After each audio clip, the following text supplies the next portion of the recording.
Good evening students. Now we continue our chapter 7 विद्युत धारा के चुंबकीय प्रभाव।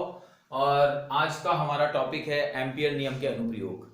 एम्पियर नियम के अनुप्रयोगों में सबसे पहला अनुप्रयोग हम पढ़ रहे हैं अनंत लंबाई के सीधे धारावाही चालक तार के कारण से चुंबकीय क्षेत्र। तो यहां पर हमें एक अनंत लंबाई का धारावाही चालक तार दिया गया है जिसके अंदर non uniform current I flow हो रही है, कोई करंट आई फ्लो हो रही है और उसके कारण से हमें चुंबकीय क्षेत्र का मान ज्ञात करना है।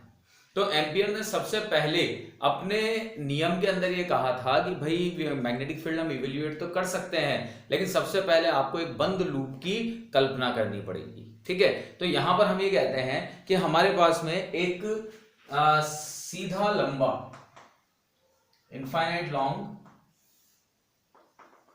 चालक तार है, अनंत लंबाई का चालक तार है और इस अनंत लंबाई के चालक तार में आई धारा प्रवाहित हो रही है। ठीक है, इस आई धारा के कारण से इस चालक तार से लंबवत दूरी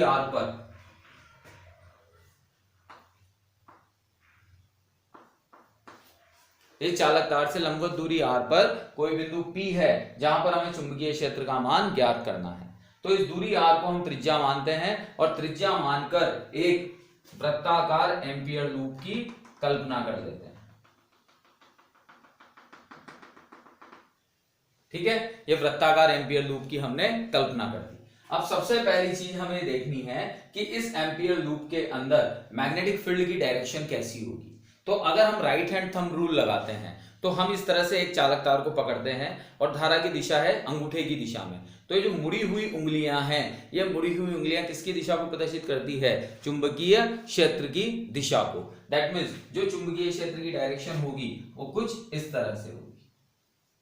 ठीक है, तो यहां पर हम एक अल्पांश की कल्पना करते हैं, जैसे हमने एक डीएल अल्पांश ले लिया तो जो मैग्नेटिक फील्ड की डायरेक्शन होगी वो इस अल्पांश के समानांतर होगी। ठीक है, तो यहां पर हम वापस एक बार थ्योरी डिक्टेट कर देते हैं कि एक अनंत लंबाई का धारावाही चालक तार है जिसमें धारा I प्रवाहित हो रही है। इसके कारण r दूरी पर स्थित किसी बिंदु P पर चुंबकीय क्षेत्र का मान ज्ञात करना है। इसके लिए दूरी r को त्रिज्या मानकर वृत्ताकार एम्पियर लूप की कल्पना करते हैं। ठीक है, तो एम्पियर के नियम से, अब एम्पियर का नियम क्या कहता है?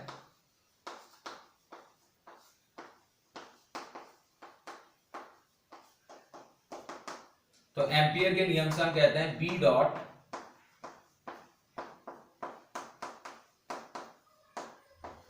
dl equals to mu naught I। यही होता है एम्पियर का नियम। ठीक है, डॉट प्रोडक्ट हटा देते हैं यहां से।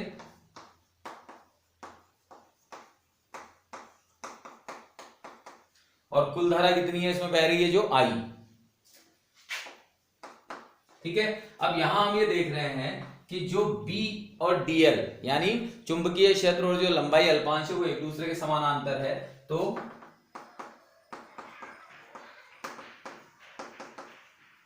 थीटा इक्वल्स कितना हो गया आपका? 0 डिग्री। थीटा 0 हो गया तो उस कंडीशन में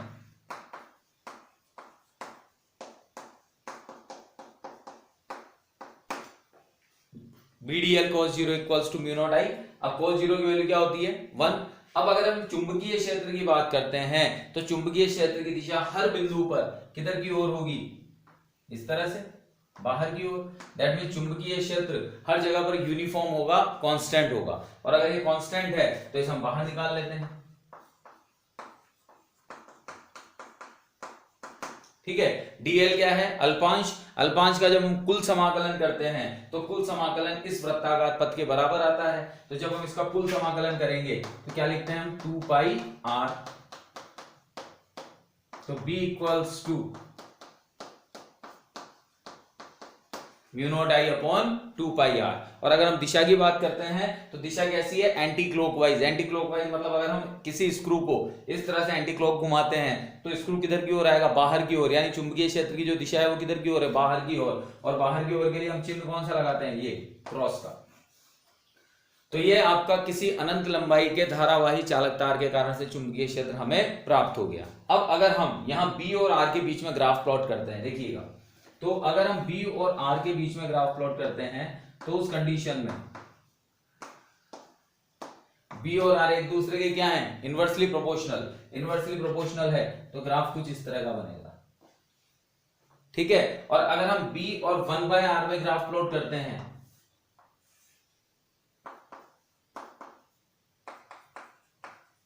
तो बी और 1/r में जब ग्राफ प्लॉट करेंगे तो डायरेक्टली प्रोपोर्शनल होगा, और डायरेक्टली प्रोपोर्शनल होगा तो कैसा बनेगा, स्ट्रेट लाइन। तो बी और आर में तो ग्राफ होगा इनवर्सली प्रोपोर्शनल यानी डिक्रीजिंग फॉर्म में आएगा, और बी और 1/r में जो ग्राफ होगा वो कैसा बनेगा, डायरेक्टली प्रोपोर्शनल यानी स्ट्रेट लाइन की फॉर्म में आएगा। तो ये हमारा पहला अनुप्रयोग था एम्पियर का, अनंत लंबाई के सीधे धारावाही चालक के कारण से चुंबकीय क्षेत्र। ओके बेटा, अब हम सेकंड अनुप्रयोग लेते हैं इसका।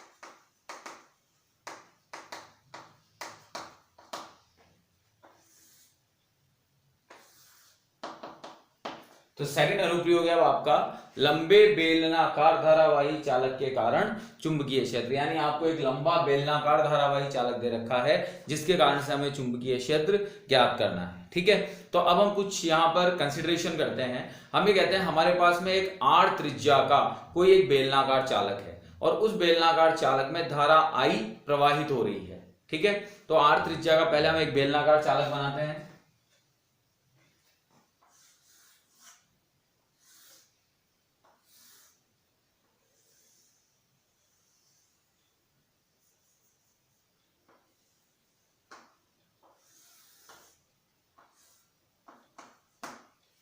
यह r त्रिज्या का एक बेलनाकार चालक है जिसके अंदर धारा I प्रवाहित हो रही है।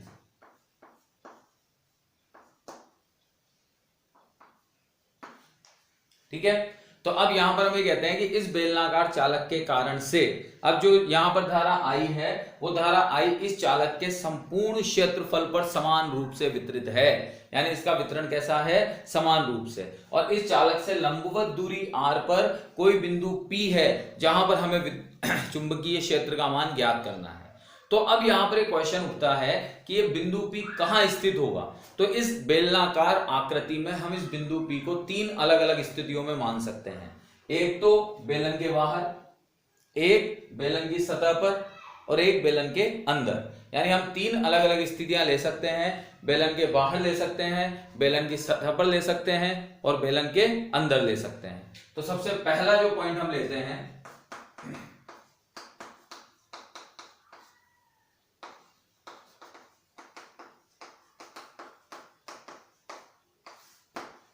बेलन के बाहर।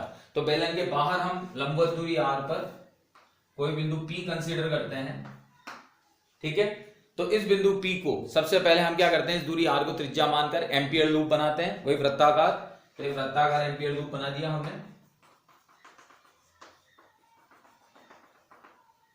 चुंबकीय क्षेत्र की दिशा वही राइट हैंड थंब रूल से anti clockwise.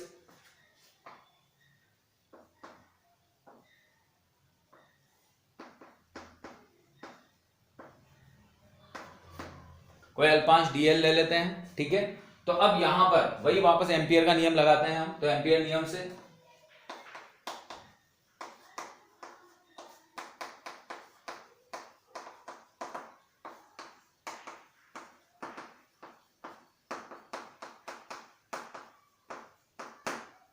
B dot dl equals to mu naught I, तो डॉट प्रोडक्ट हटा देते हैं यहां से।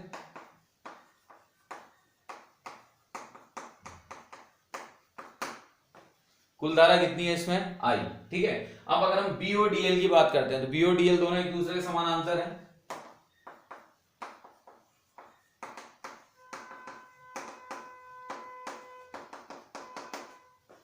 ठीक, तो cos थीटा की वैल्यू क्या आ गई यहां से 1, देन बी dl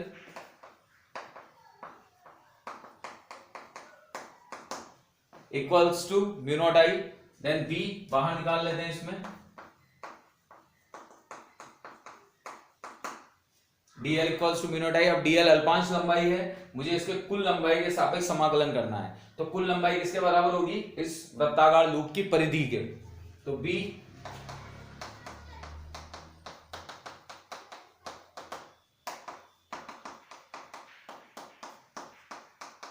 तो अब बी आउट कितना आ गया आपका, और दिशा किधर की ओर है, अंदर की ओर। तो ये आपका पहला एक्सप्रेशन आ गया कि आउटसाइड में जो मैग्नेटिक फील्ड है वो कितना होगा, mu not I upon 2 pi r. ठीक है, चलिए अब यहां पर हम कहते हैं कि अगर बिंदु मान लीजिए सतह पर है, ये बिंदु P यहां से उठ के यहां आ गया इस जगह, तो अगर ये बिंदु P की स्थिति यहां हो गई इस जगह पे, तो उस कंडीशन में ये स्मॉल r और ये कैपिटल R बराबर हो जाएगा। ठीक है, तो हम यहां लिखते हैं सेकंड पॉइंट सतह पर।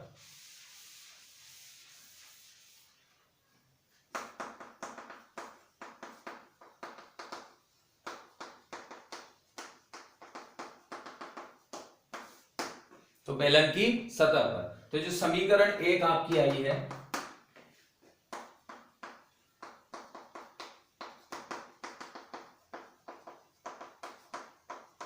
तो बी सरफेस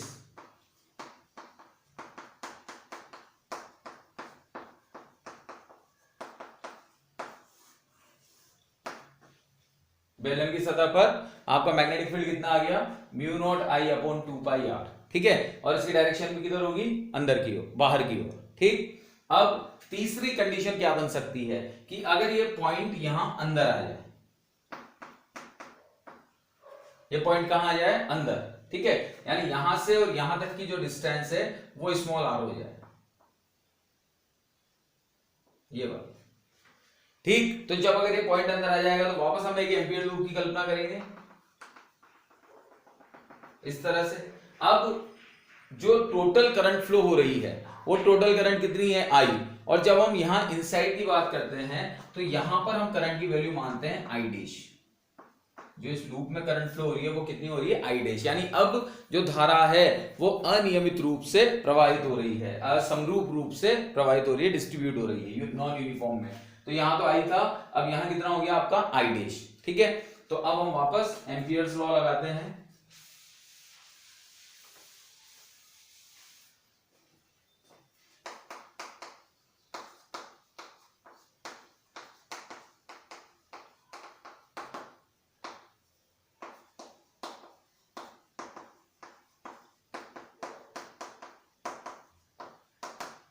तो एम्पियर के नियम से क्या हो गया, B dot D L equals to mu not I. अब टोटल करंट कितनी है अंदर, आई डैश। ठीक, और यहां पर वापस वही बी और डीएल की डायरेक्शन तो सेम चलेगी, ये आपका डीएल हो गया, ये बी। ठीक है, तो इस कंडीशन में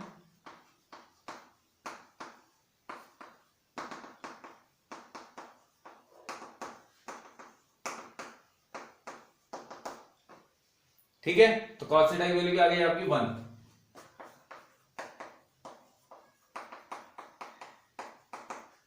तो ये आ गया आपका म्यू नॉट आई डैश। अब मुझे इस आई डैश का मान निकालना है, तो अब कैसे निकालते हैं, देखिए हम ये कहते हैं कि इस पाई आर स्क्वायर जो क्षेत्र है, इस पाई आर स्क्वायर क्षेत्र में कितनी धारा प्रवाहित हो रही है, आई। क्या कहते हैं हम कि पाई आर स्क्वायर क्षेत्र में प्रवाहित धारा है आई।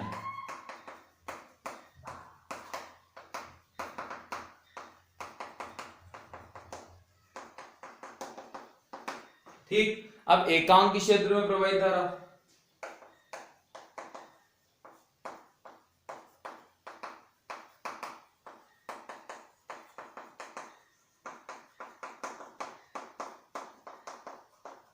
तो कितना हो गया, आई अपॉन पाई आर स्क्वायर। तो अब स्मॉल पाई आर स्क्वायर में प्रवाहित धारा,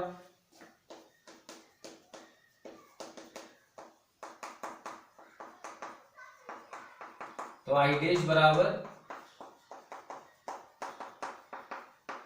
पाई से पाई कैंसिल, तो आई डैश इक्वल हो गया आपका I r square upon r square. अब इस वैल्यू को उठाकर हम यहां पुट कर देते हैं। ठीक है, बी कांस्टेंट है, बाहर ले लिया, DL mu not I dash की वैल्यू क्या आई आपकी, I r square by r square. ठीक है, अब डीएल क्या होगा, अंदर वाले जो वृत्त है उसकी कुल लंबाई, तो बी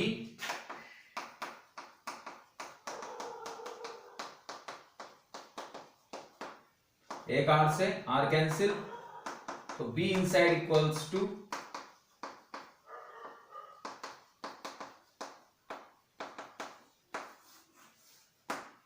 ठीक है।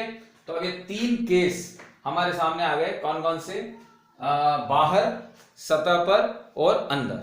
अब इन तीन केसों के कारण से हम चुंबकीय क्षेत्र और दूरी के मध्य में ग्राफ प्लॉट करते हैं, ठीक है। तो अब हम ग्राफ देखते हैं इसके अंदर।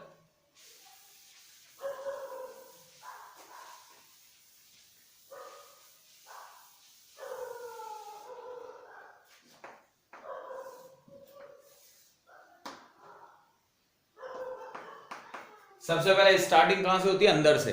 तो अंदर आर लेस देन आर की कंडीशन है, फिर कहां आओगे, सतह पर, और फिर कहां जाओगे, बाहर, और ये है आपका मैग्नेटिक फील्ड, ठीक है। जब आर लेस देन आर की कंडीशन की हम बात करते हैं, तो आर लेस देन आर की कंडीशन में आपका मैग्नेटिक फील्ड डायरेक्ट आर के प्रोपोर्शनल हो रहा है। बी इनवर्सली प्रोपोर्शनल किसके है, आर के, क्योंकि आपका जो बी इनसाइड है वो है mu not I r upon 2 pi r square. तो अगर ये सब कांस्टेंट मान ली जाए तो बी इनसाइड प्रोपोर्शनल हो गया आर के, ठीक है। और जो सरफेस है, उस सरफेस पर मैग्नेटिक फील्ड क्या होता है, मैक्सिमम। तो यहां से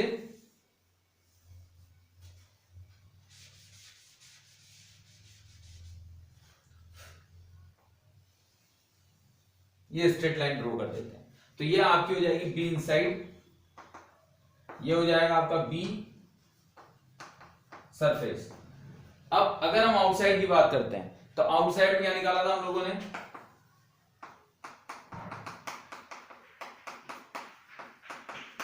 यानी बी इनवर्सली प्रोपोर्शनल है आर के, तो बी इनवर्सली प्रोपोर्शनल होगा ये, ठीक। तो ये ग्राफ बन गया हमारा किस किस केस में, बी इनसाइड के केस में, बी सरफेस के केस में, और बी आउटसाइड के केस में। तो ये आपका लंबे बेलनाकार धारावाही चालक के कारण चुंबकीय क्षेत्र हमने एम्पियर के नियम से ज्ञात कर लिया, ठीक है बेटा। Okay, thank you.